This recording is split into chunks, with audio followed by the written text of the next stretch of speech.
Right. Hey guys. I'm going to start the episode of me getting absolutely dunked on by myself. I think I can get to... No, I mean, somewhere I can kind of... Yeah, here's you what I gotta want time to do. I know that... When you throw, do you go forward a little bit? Or do you stand still? I'm gonna find out. Does it land right there? Or does it... I don't think it goes that way. No, it doesn't go far enough. No, I'm gonna see if I can just get it to go do a little... Oh, no. It's somewhere around here. It's somewhere, I feel like you could just throw it off. Crackhead of... Throw it off like that. So where it goes off the, above that little placard. I want this fucking dude to move. You gotta do him a favor. He ain't getting no favors from me. Could you cut my face?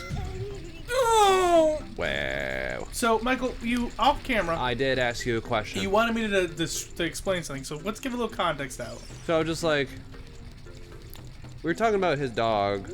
I mean, when we were talking about his dog, Noki, I was around a dog, and I was just like, thinking about pets and stuff. I was like, would you like to own a pet monkey? And then Alex responded with, ooh. Yeah, I mean, third or fourth times is pretty good for me. I feel happy about that.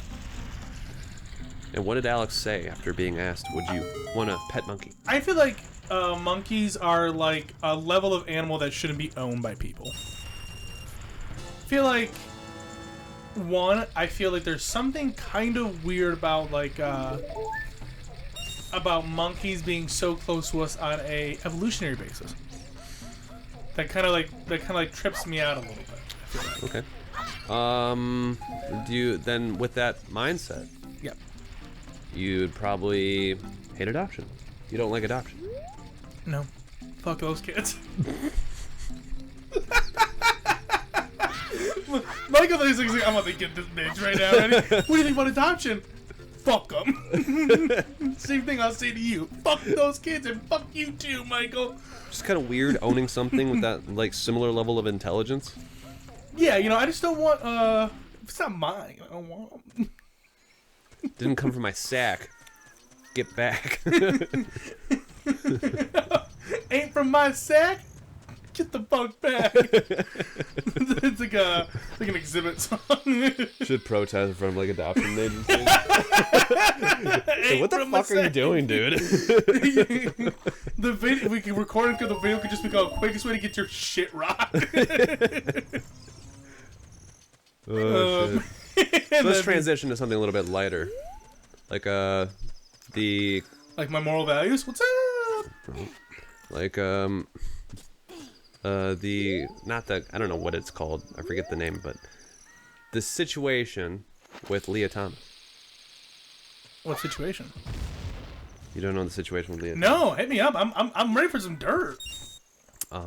Leah Thomas is a trans swimmer. Oh yeah, I didn't know the name. I didn't know her name. Yeah, all that stuff. People are just being like. We've talked about trans people in sports yeah. on the channel before. This is a little bit different. Yeah. Because, I mean, she won. She got all the good points, and she won. They got the fastest time.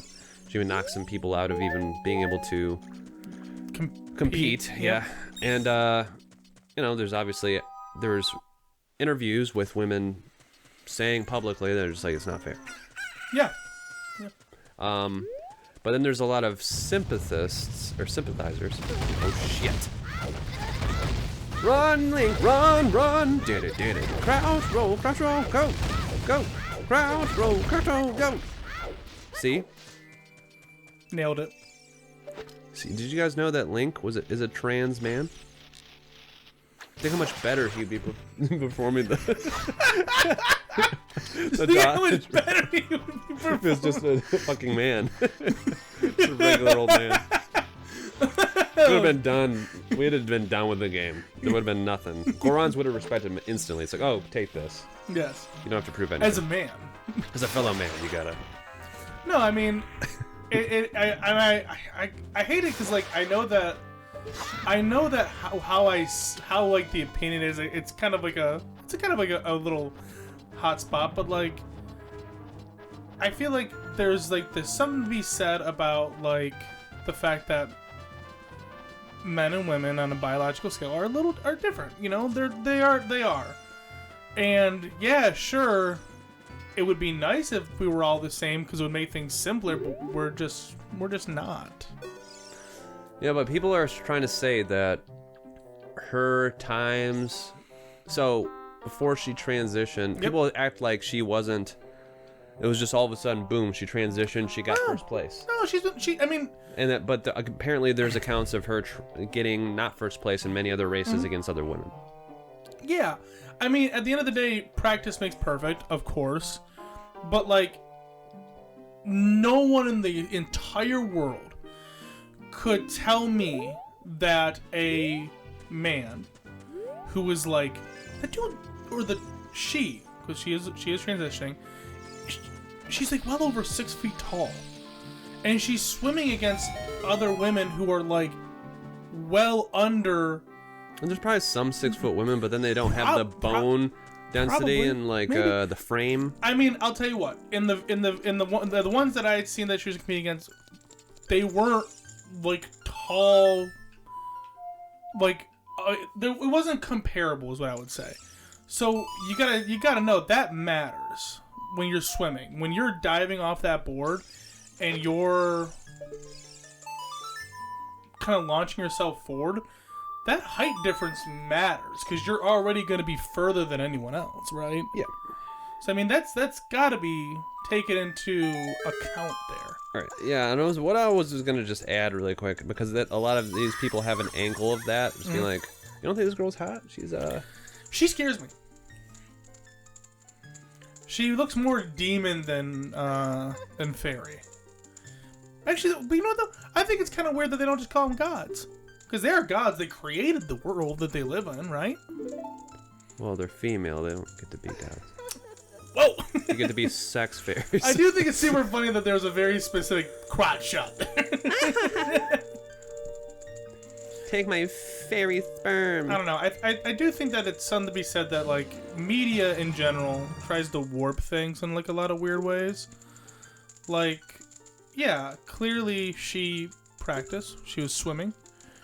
It wasn't like yesterday she was, you know, in like the bottom 400s, and then all of a sudden a week later she was swimming against women. She's like number one. Obviously there was time between that, and she was working on that. That should be taken into consideration. I think just as much as the biological aspect of things should be taken into consideration. I don't think just as much. It's like, yeah, she worked for it, but here's my only argument. Yep. It's like at one point, since they're trying to work this angle of just like, well, other races, she didn't just get first place, she was getting other ones. So apparently, it's like, you know, she's not blowing everything out of the water just because of her gender. Mm-hmm. But I'd argue that, well, maybe Leah Thomas isn't just like, maybe she was an average male. Well, you're not taking into consideration the range of how good a man can be over a woman in some sporting events. Mm-hmm. Let's say that you had literally like Michael Phelps did a transition, which he was like, he's taller than Leah Thomas. That'd be so fucking funny. And he's like a way better swimmer than that person Leah Thomas would be. And then he went to the female thing. He probably would have got first place right off the bat. Constantly. Yeah, that's the thing that I love about that, because the idea of that happening would just be like such a, because it's always like a funny thing where there's like a little fuel to the fire with this whole thing, because it's a lot to think about. But if you had Michael Phelps just put a crusty ass wig on, that's all he did. He's like, let's go, ladies. Beating ass. You just see him talking in a high-pitched voice. Hey, ladies. Oh, that'd be great.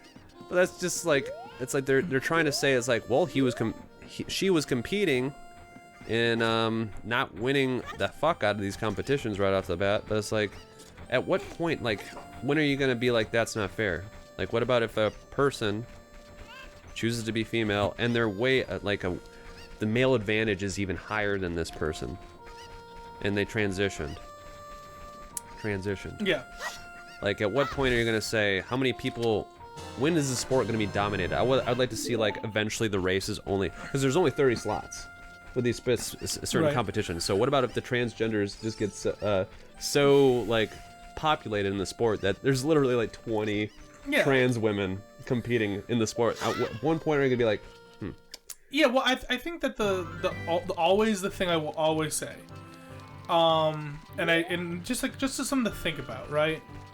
There's a reason why they provided a female league separate from men before the whole transitioning and transgender debate kind of happened. There's a reason why they did that, was because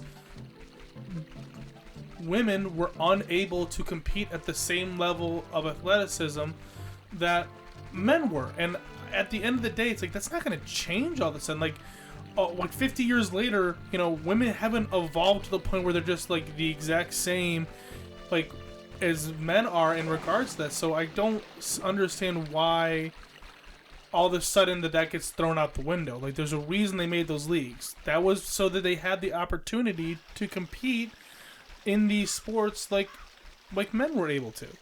But now it gets to this thing where it's like, well, we don't want to be separated, or even if they do want to be separated, they want this blurred line and pretend like all of a sudden the reason why they didn't, oh god, I'm going to get blown up. The reason why they made that league in the first place doesn't matter. You just set off the bomb on yourself. Yeah. That part is just weird to me. That they don't the reason that they made the different leagues in general. They want to be included. Yeah. They wanted to play sports on a professional level. Well, they don't want something different. They want to be women. Yeah. Well, that's their argument. It's like they don't want to be a special consideration. They want to be a woman. Yeah, and they are a woman. But yeah, and that's all well and good, but But fuck you. I think it's important to remember that it can't always just be hunky dory. Everything's everything is equal, because it's not equal, and there has to be context and nuance when you start talking about these types of things. And at the end of the day, it should be considered that they aren't exactly the same way, and because of the way how they were born.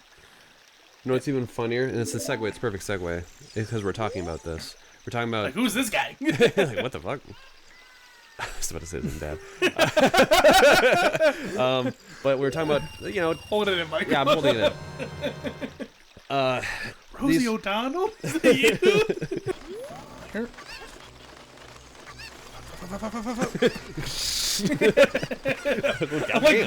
gonna say if you put vinyl under those little skitter legs, you go. That'd be great, DJ dude. Skinny! I'm a skitter. You a quitter. You taste bitter. And you litter. You ain't cool. You drool. You a fool. Here's the rules. Hey, this is Zelda. Motherfucker, yeah, we get the cheddar. And we get the umbrella, because it's raining. Raining dollar bills. Go on, don't let me stop you. I was looking at you, I was like, Come on. I was like, do not go off that. Come on, there it is. You know, I'm a dumb chicken, but I'm not that dumb. Jeez, fella. I hate the controls in this game. Yeah, they look pretty not fun.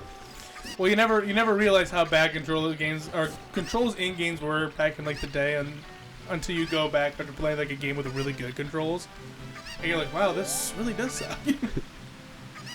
Wow, we are evolving as a species. It's like, man, we're doing really good in the video games here. Maybe not in the right directions. I'd definitely rather have them dedicate global warming consideration versus optimizing video game controls, but that's a nervous laugh, though. Yeah, that's my nervous laughter. I would say, I feel like we're all just gonna die from not doing anything about global warming. That's all I got. I think we're all just gonna we're fucked, dude. You're gonna dress up. You're gonna be dressed up like Link, just playing your Ocarina on a cliffside as this 10-mile tsunami wave is coming. I mean, it'll be a slow death. Oh my god, this makes me so mad. This makes me so mad. Which is way better. I'd rather die of just resources going down and the system collapsing, and then maybe I starve eventually, or Well, maybe... no, I think that's what's gonna happen. I don't think it's gonna be this This cataclysmic event. I just think that Because like that's what I'm scared of, are cataclysmic deaths. I don't think that there'll be a cataclysmic event. I think everything's gonna happen real slow. Just eventually, what's gonna happen is that we just get less and less resources. We never put in the infrastructure to make the other resources happen, and so then eventually we just where everything just goes to shit, poverty. This is what it's gonna look like. The world's gonna look like Zora's Dude, domain. honestly, if after the fact, I would love to see what happens after the fact. That fish people rise up. Rise! After humans. Rise! Attack now, brothers! it's like a League of Legends song playing in the background the entire time. They forcefully evolved.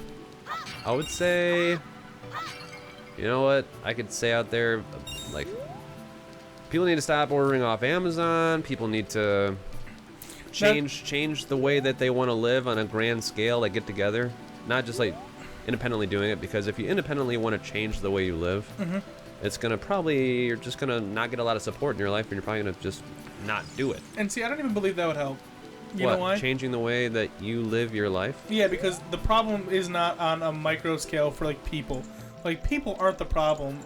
It's the companies that are doing thousands and thousands and thousands of times worse shit to the environment than you will ever do. Well, I know, but that's an appeal to futility. Well, it's the appeal that like someone else needs to change. It's not Joe Schmo. Yeah, well, you just saying that, it's like someone else needs to change. Doesn't it sound like it's kind of like, okay, well, you're kind of just... You could still say that and have that opinion, then it's like, obviously, if all of a sudden, like, Captain Planet went all around the world and beat the shit out of CEOs around here, like oil barons and shit like that, then yeah, that'd be great, but it's not gonna happen. But also, on a micro scale... He's fake. No, he's busy. He's real, he's busy. He's Don Cheadle. Yeah, Mike, we've all seen the Funny or Die sketch. But, You're not special. You're not special. I know. On a micro scale, it's just like veganism.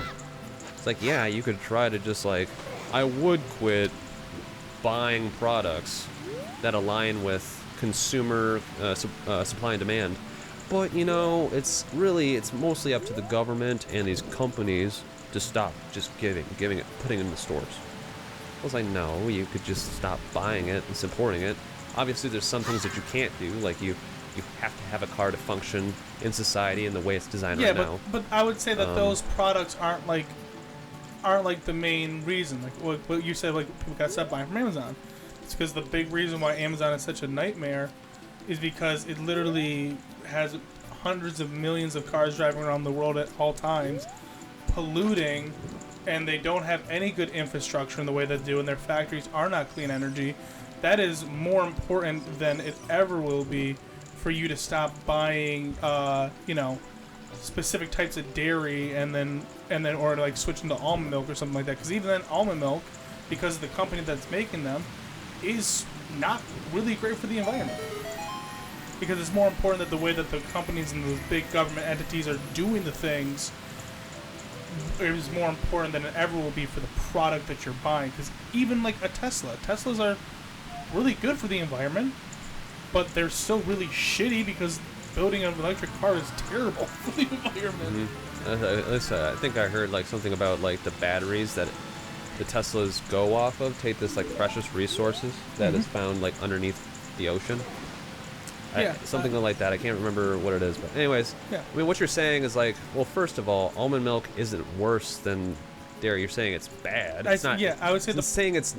I would say that even if you bought it and you switched to that product, the fact that you switched is still not going to make that much of a difference, because at the end of the day, the company that's making it. Well, you don't have to have milk alternatives. Well, in general, though, like you want to talk about just like supply and demand and buying certain items and, you know, putting those certain items to good use and stuff like that. That's super important. But like.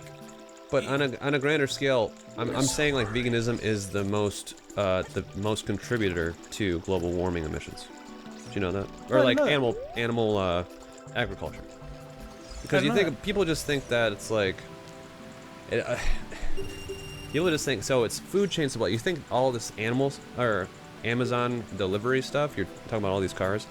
Well, to drive animals from the slaughterhouse is a thing, or to the slaughterhouse and then delivering meat to stores. This is just the food demand. Then you also got to think of Amazon rain deforestation, because they need to have like these giant grazing fields for animals, but also, which people don't consider, is the majority of crops that is grown in the world is fed to animals, and then the animals are churned into food. So it's like secondhand. It's like you're feeding a shit ton of more. It's like we're feeding a population of the world that's like way more than it is. Right.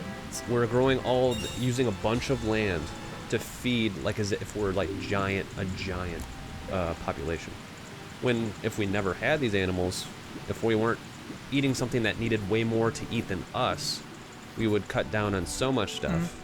And also water runoff emissions, because all the soy production in the world mainly goes to animal feed, and all these monocropping techniques that we do. What's monocropping? It means that I don't even know what that is. you only grow one type of plant in an area. Okay. Yeah, I gotcha. Which is really bad for the soil, but it's the most, like, you get the most outcome or something like that. I'm not really sure why they do it, but it's harder to do, like, grow different kinds of crops together, even though that's what the Native Americans used to do. And it's like you get less yield, but it's a healthier way to grow. Right. There's so much things that variables you don't even consider. Right. Like, let's say you change and you're doing a whole foods plant-based diet, then you would save on hospital bills in the future, or the health system in general would stop having to. But like, isn't the big issue right now is all these things kind of need to happen now? Like, we're having an actual problem We're right past here, right now. a tipping point where we are going to experience backlashes from global warming. Right. So, but it can get worse. Wouldn't it? Yeah, exactly. So it's like it's getting worse. We're not in a good spot. So we are going to experience something. Wouldn't it be more important to do the big things first than the little changes? I think that's a mentality of having it being like, because I watch a lot of vegan debating, and a lot of people say it's like, why do you have to worry about animal rights when there's humans that are getting treated like worse than animals? Right. And it's like, well, why can't I stand for both? Yeah, absolutely. And because they bring it up as an argument, being like, well, all this small shit is small shit. There's bigger things to tackle. But it's like, well, you could support both at the same time. And that's kind of what I'm saying. But I just feel like that you can support both, and that's perfectly cool. But if you walk into a room and it's a mess, but one part of the room's on fire, you're not going to start cleaning the room before you put the fire out, right? You're gonna address the big problems before the little problems first. And that can be said for like so many things in life. You always address the big things first, and you work your way down. And that's why when everyone ever talks about like, oh well, it's little changes, like, yeah, little changes are important, that's always super great. But if you're not starting with you really should be starting with the big things first, because that's where you're going to see the biggest differences. Well, unfortunately, we live in a society that isn't in the room where they could see the fire. Right. We live in a society where it's comprised of the population where they literally have VR on. No, even better. Yeah, that's exactly what I was going to say. It's even better. It's not that they don't see the fire. They're plugging their nose, they're closing their eyes, they're turning around and facing away from the fire, whether it's in the same room, so they're still breathing in the smoke. So basically, you got to tell them, say, hey, there's a mess, and then they just got to start feeling around and start cleaning small things. Because, you know what I wish for during the election? I was just like, I wish we had just like somebody run for president and get in office that is like an eco-Hitler. Something that's a totalitarian. Yeah, totalitarian, whereas they're just like a freaking crazy dictator type person, but in a way that's eco-friendly. Like, they did so much, like, you need to do this, but it's like in the betterment of humanity in the sense. Like, made so many laws where they had to do this stuff, but in the outcome, it's like having a strict parent. That was just like, hey, I feel like you know the worst part about that whole analogy is, I'm sure that some racist out there is thinking the same thing, and he was like, if only there was another Hitler. You're basically your idea is, if only there was a vegan Hitler. Yeah, well, I guess maybe I should change somebody that's has radical opinions on the side of making change right now versus being a moderate. Okay, and I gotta remember I gotta get some freaking fish. I can't remember how to get fish. There's one. Stab it. I need your flesh. Yeah, man. This episode's running really long, you know, but like, I think we'll end it here, Michael. At this point, guys, make small changes, but advocate for the big ones. Like companies change in other ways, because that's what's really gonna, start helping us tip the scale in the other direction. Because the scale is looking pretty dim right now. and I'd say if worrying about big companies changing something you can't even see, or something that affects your life, like, do what you can that's within your power. if you're worried about big companies, you're just gonna be sadder. If you're looking at like the things that seem like so futile, you're just gonna have a hard time making change at all. So even if it is small things, even though it seems like you're not making a difference, do it anyways. Because if most people think like that, it'll eventually accumulate. Do both. Yeah. Do both. That's a real. I think that's basically like the end of like both of our statements altogether. Is you should do both. Do both. Do both. Because we need it. And well, this is our depressing, political, sad episode of the series. well, if you tune in next episode, we can talk about spirituality. So maybe it's not all bad when you die. Maybe it's better than this. All right. Oof. I mean, it can't be better than This Buddha Hippo. All right. See you guys later. We can end this.